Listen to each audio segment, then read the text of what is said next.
so my first game I was pretty excited about, it is White Castle. I was like, really? This could be a food chain magnet with a great restaurant. Everybody starts their own White Castle. It is not that White Castle. It's a different White Castle.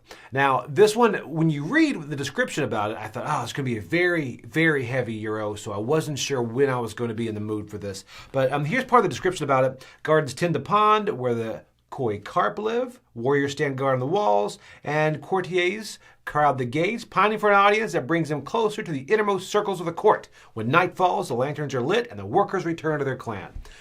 All right, so all of that theme... No, I don't really feel any of that theme. It is pretty much, it is a worker placement, a Euro with resource management, worker placement, and dice placement. So the theme is not really there. However, that being said, wow. I really liked this game more than I thought I would. I have to say that dice management is quickly becoming one of my favorite mechanics in games. It's not used a lot, but here it's used very, very well. And I also like the fact that the setup of the board is different. So depending on the game you play, you're going to set up the board differently and have different actions in there. And that makes the resources, for example, the resources in this I think are food, iron, and mother of pearls, right? So those are going to tend to be more or less scarce depending on the setup of the board. And it is randomized. That I really enjoy. On the Dice Tower Cruise, we had one person who ended up playing this probably a dozen times.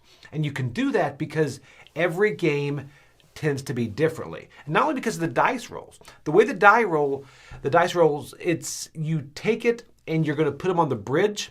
And as the bridge, what I love about that, the dice are the stars. You're going to get extra abilities by taking the dice on the end.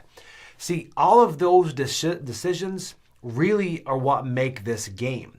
Because it's not really about hate drafting, but you also want to draft the die that's good for you and also not leave those die that are great for the opponents. So it's not full on being mean, but it's also playing a little bit of defense. I think it finds that great balance of helping you while not allowing the other person to get a runaway victory. That I really enjoy. It does all that with those crunchy decisions without being too complex.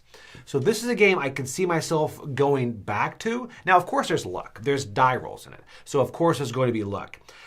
And it also seems too short. I kind of wish it was a round or two longer, but that's what I want out of a game. I don't want a game that's going to wear out its welcome. So this one was a pleasant surprise to me. It is getting a 9 from me. I really enjoyed this game. This is one I will go back to over and over, and I'm beginning to become a much bigger fan of dice placement and dice mechanics. It's really fun. It's a good one. Check it out.